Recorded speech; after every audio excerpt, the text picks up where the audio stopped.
अस्सलामुअलैकुम जी, कैसे हैं आप सब। उम्मीद है कि सब बिल्कुल ठीक होंगे। मैं भी अल्हम्दुलिल्लाह बिल्कुल ठीक हूँ। और आज मेरी आवाज़ से आप लोगों को लग रहा होगा कि मैं बहुत ज़्यादा थकी हुई हूँ। इस वक्त हमारी शादी ख़त्म हो गई, हमारे सारे इवेंट्स ख़त्म हो गए और बहुत ज़्यादा थक चुकी हूँ। इस वक्त सुबह के 5 बजने वाले हैं, अज़ान होने वाली है और मैं वॉइस ओवर कर रही हूँ। इससे पहले कि अज़ान स्टार्ट हो जाए मैं अपना वॉइस ओवर कंप्लीट कर लूँ। तो बिल्कुल बहुत ज़्यादा नींद आ रही है इस वक्त और मेरी आवाज़ ठीक से नहीं आ रही, तो please bear with my voice. तो यहाँ पे ये बारात का दिन है। मेहंदी की जो वीडियो थी थोड़ी बहुत मैंने जो क्लिप्स लिए थे वो मैंने आपके साथ शेयर कर दिए। नेक्स्ट डे मैं सुबह उठी, बारात वाले दिन उठ के सबसे पहले ब्रेकफास्ट किया। मैंने कुछ शूट नहीं किया। जो एग्स मंगवाए हुए थे मैंने क्रेट, तो वो मैंने वॉश करके वो फ्रिज में लगा दिए। और उसके बाद मैंने अपनी जो न्यू नेल पेंट लगाई थी मेहंदी पे, उसके ऊपर ही मैंने उसको फ्रेंच कर लिया वाइट नेल पेंट के साथ। और ये मेरा बारात का ड्रेस था जो मैं पहन रही थी। ये मेरा बारात की मैक्सी थी, ये नीचे इसके साथ कैप्री थी और ये दुपट्टा था। ये मैं आपको डिटेल के साथ दिखा रही हूँ। ये मैक्सी जो है वो कवल मलिक की है, तो मैं ये पहन रही थी बारात पे। तो उसके अलावा मैंने और किसी का ड्रेस नहीं दिखाया, नहीं मेरे ख्याल में किसी का नहीं दिखाया। नबा की जो फ़्रॉक थी वो स्टीम होने के लिए गई हुई थी, वो भी आनी थी, तो इसलिए मैंने वो नहीं दिखाई। इसके साथ मैं ये बिंदिया लगा रही हूँ और साथ में ये झुमके पहन रही हूँ जो कि मैंने कुंदन के खुद से बनवाए थे। मैंने आपको पहले भी अपनी पैकिंग की वीडियो में बताया था। तो मैंने ये पहने थे साथ में। और आज मैं अपने बाल मैं सैलून से बनवाऊँगी और रेडी मैं खुद ही वो जो घर पे होती हूँ वो होंगी। ये इसके साथ कोट शूज़ हैं जो कि मैं पहन रही हूँ। और अब इसके बाद मैं चली गई थी सैलून जाके अपने बाल बनवा के आई हूँ। और इसके बाद ये देखिएगा। हाय, फाइनली बारात भी ख़त्म हो गई और ये टाइम देखे ज़रा, 1 बज रहा है। और अभी मैं सब कुछ क्लीन करके, रूम की हालत भी नहीं मैं आपको दिखा सकी, रेडी होके जाते हुए भी नहीं दिखा सकी, इतना बुरा हाल हुआ था। अभी मैंने सब कुछ क्लीन किया है और अब सुकून से लेटी हूँ। और अब मैं कुछ खाऊंगी क्योंकि खाना नहीं खाया शादी में सही से, तो अब कुछ खाऊंगी, आपको दिखाऊंगी क्या खा रही हूँ। अब मैं अपनी चाय बना के ले आई हूँ जो कि मैं पीऊँगी। एंड गेस व्हाट, क्या हुआ, मेरा नेल टूट गया। ये देखते हैं। आप लोग ही मुझे कहते थे ना, आप ही हो, you can manage your work with such a long nails. तो ले जी, नज़र लग गई, टूट गया मेरा नेल। अब इसको मैं कटिंग करूँगी नेल कटर से। I am so sad. ये देखें, बड़े बुरे तरीके से टूट गया। और आजकल पता नहीं क्या हो रहा है, मेरे नेल्स इतने ज़्यादा टूट रहे हैं, मुझे नहीं समझ आ रही। जब से आप लोगों ने कहना स्टार्ट किया है कि आप इतने लंबे नेल्स के साथ किस तरह से काम करती हैं, किस तरह से मैनेज करती हैं, सब कुछ करती हैं। नेल्स भी लंबे हैं और हाथ भी अच्छे हैं। एक तो मेरे हाथ भी ख़राब होना शुरू हो गए हैं और दूसरे मेरे नेल्स भी बहुत बुरे तरीके से टूटने लग गए हैं। और मेरा नेल उस दिन भी टूट गया था, तो शादी थी इसलिए मुझे ज़्यादा थोड़ा दुख हो रहा था कि नेल मेरा टूट गया। फिर मैंने उसको कट करके तो अच्छे से क्लीन कर लिया। ये नेक्स्ट डे हमारा हो गया था, वलीमे वाले दिन की सुबह है। इस दिन क्योंकि मैं बारात वाले दिन जब गई, मैं इतनी डिस्टर्ब हुई बाल बनवाने के लिए, तो मैं फिर सेकेंड डे नहीं गई। मेरा दिल नहीं चाह रहा था बिल्कुल भी।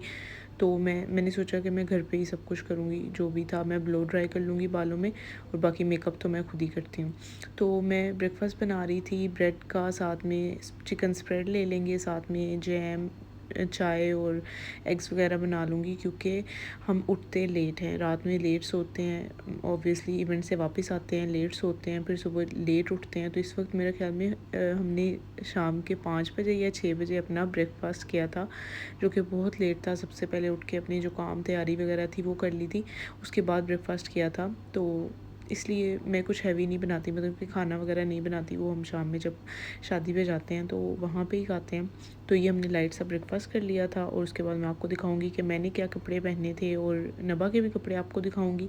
सब कुछ मैं पहले रेडी करके रख लेती हूँ, प्रेस कर लेती हूँ। अच्छा, मेरे साथ ये क्या सीन होता है, जब मुझे ज़रूरत होती है ना कि मुझे कपड़े प्रेस करवाने, उसी दिन मेरी हेल्पर नहीं आती जो कपड़े प्रेस करने वाली है। पता नहीं क्या होता है, जिस दिन मुझे किसी की ज़रूरत होती है वो मुझे नहीं मिलता है।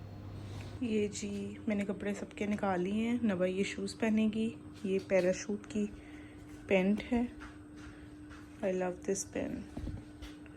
ट्राउज़र ये पहनेगी, साथ में ये हाई नेक है, साथ में ये इसका ब्लैक पैराशूट में ही हेडबैंड है, ये पहनेगी। और this is my dress, this is the dress. ये इसके साथ में ये स्लीवलेस नीचे फुल लेंथ मैक्सी है, ये देखें। और ये नीचे मैक्सी के ऊपर ये बेल्ट लगेगा, इसके ऊपर ये सारा काम हुआ है, और ऊपर ये सेपरेट से गाउन है, ये इसके sleeves, and that's it. This is the gown and the maxi. और शूज़ इसके साथ मैं कोई से भी पहन लूँगी, बिकॉज इसके नीचे नज़र बिल्कुल भी नहीं आएंगे। और ज्वेलरी में इतनी खास कोई पहन नहीं रही, सिर्फ वही जो गोल्ड की ज्वेलरी होगी वो पहनूंगी, और इयरिंग्स कोई छोटे छोटे से। और इस दिन भी बड़े दुख के साथ मैंने खुद कपड़े प्रेस किए, उसका वेट कर करके खुद से सब कुछ प्रेस किया, सारे काम किए, नाश्ता वगैरह बनाया। और मैं किचन क्लीन नहीं करती रही थी, बस करके तो मैं रख देती थी, और किचन को इतना टाइम भी नहीं दे सकी इन फंक्शंस के दिनों में। तो मैं आपको दिखाऊंगी मेरे किचन की हालत क्या हो रही थी जबकि मैं फ्री हुई फंक्शन से। तो इसीलिए मुझे इतनी थकावट हुई हुई है। सब कुछ किया, सब कुछ समेटा। उसके नेक्स्ट डे फिर हमें कहीं जाना था, तो हम गए। और ये देखें, जब घर वापस आए तो नबा सो रही थी। आगे सबसे पहले वही शूज़ उतारना और लेंस उतारना, जिनकी वजह से बहुत ज़्यादा बुरी हालत हो रही होती है। तो अब मैं अपना कमरा नीट करूँगी। नबा सो गई थी, शुक्र अगर वो उठी भी होती तो मुझे कुछ नहीं करने देती। तो यहाँ पे मैं सब कुछ क्लीन कर लूँगी। देखेगा, मतलब काश ऐसे होता ना कि हम एक चुटकी बजाएं और सब कुछ क्लीन हो जाए, बिल्कुल ऐसा नहीं होता। तो 1-1.5 घंटा मुझे लगा था ये सब कुछ समेटने में, क्योंकि अब सब कुछ मेकअप सॉर्ट आउट करना था, क्योंकि अब फंक्शन नहीं था आगे। कि जब जब जल्दी होती है ना हमें, तो हम इस तरह से काम करते हैं जल्दी जल्दी में हर चीज़। और ओबियसली मैं अपने मेकअप को बहुत ज़्यादा ध्यान से रखती हूँ। मुझे अपनी हर चीज़ मेकअप में बड़ी ऑर्गेनाइज चाहिए होती है, तो मैं इसलिए उसको अच्छे से सेट करके रख दिया था। फिर मैं आ गई भाई किचन में। 2 दिन का जो मेरा किचन का दूध था वो बॉयल नहीं हुआ था। उसके बाद आई तो ये हालत थी किचन की। जो सुबह हमने नाश्ता किया था वो यहाँ पे पड़ा था, इसी तरह से बर्तन वगैरह पड़े थे, तो वो मैंने सब कुछ समेटे। फिर उसके बाद मैंने दूध की जो हमारी देगची होती है वो मैंने खाली की, और उसमें जो दूध था वो डाला। और मेरे स्टोव की इतनी बुरी हालत हो रही थी, 3-4 दिन से मैंने इसे क्लीन नहीं किया था। और एक दफ़ा इस पे चाय गिर गई, और उस तरह से ही चूल्हा चल चल के उसकी बुरी हालत हो गई। और मैंने थोड़ा सा गर्म पानी किया, उसमें थोड़ा सा डिश वॉशर ऐड किया, और उसे मैंने थोड़ी देर के लिए डाल लिया, और थोड़ा सा स्क्वीज़ किया इसे स्पून से। तो फिर मैंने इसे अच्छे से क्लीन कर लिया। अच्छा, जब मैं ये क्लीन करती हूँ ना, तो इस तरह से स्टील वूल हाथ में पकड़ के उससे क्लीन करती हूँ, तो ये बहुत ज़्यादा मेरे नेल्स करता है। मुझे आप लोग बताइएगा कि आप लोग जब स्टील वूल यूज़ करते हैं तो आपके नेल्स को, मतलब नेल्स टूटने लगते हैं, वो एकदम से इस तरह से लगता है जैसे वो ना, मतलब एक स्क्रैच सा आ जाता है नेल्स के ऊपर, पता नहीं क्या होता है। तो मैं इसलिए जब मैंने स्टोव क्लीन करना होता है अपना, मैं बहुत डर डर के करती हूँ, इसलिए ज़्यादा गंदा ही नहीं होने देती हूँ कि मुझे बहुत ज़्यादा इस पर फिर मेहनत करनी पड़ेगी, और दूसरा मेरे नेल्स टूट जाएंगे। तो ये मैंने अच्छे से क्लीन कर लिया था, और इसके ऊपर जो रैक्स थे वो भी मैंने अच्छे से वॉश कर लिए थे। और अब जो दूध मेरा इकट्ठा हुआ हुआ था, मैं फ्रीज़ कर रही थी, उसको मैंने निकाल के वो बॉईल कर लूँगी। साथ साथ में वो बॉईल हो जाएगा, साथ साथ में अपने मैं बर्तन वॉश कर लूँगी। इतने सारे इकट्ठे हुए हुए थे, ये सारे मैंने बर्तन वॉश कर लिए, सिंक को अच्छे से क्लीन किया, पूरा किचन बाकी का भी जो था वो मैस मैंने सारा कुछ ख़त्म किया। दूध साथ में बॉयल हो गया था। तो इतनी देर में मेरे हस्बैंड जिम गए हुए थे, वो वहाँ से वापस आए। तो हम खाना खा लेंगे, मुझे अपनी ये वीडियो एडिट करनी है, फिर सुबह अपलोड करनी है। अभी एडिट करके वॉइस ओवर करके सोऊंगी, तो फिर सुबह अपलोड करूँगी। इतनी देर में मैंने ठंडा होने के लिए दूध रख दिया था कि जब सोने लगूँगी तो फ्रिज में रख दूँगी। तो फिर हमने लाई हुई थी बिरयानी, जब हम बाहर गए थे तो बिरयानी लाई थी रात को लेट नाइट खाने के लिए। हमें पता था कि हमें भूख लग जाएगी। तो ये मास्टर बिरयानी, लाहौर में हम इनकी बिरयानी खाते हैं, बहुत बहुत ज़्यादा फ्लेवरफुल होती है। तो ये मेरे ख्याल में इतना सा बॉक्स इसका 500 का, हाँ फुल प्लेट इनकी 500 की है, पर इट्स वर्थ पाएंगे, बहुत अच्छी बिरयानी है। और ये बिरयानी खा के उसके बाद फिर हमने अपनी चाय एंजॉय की, और फिर मैं अपनी वीडियो एडिट करूँगी और सो जाऊँगी। ये थी जो मेरी आज की वीडियो।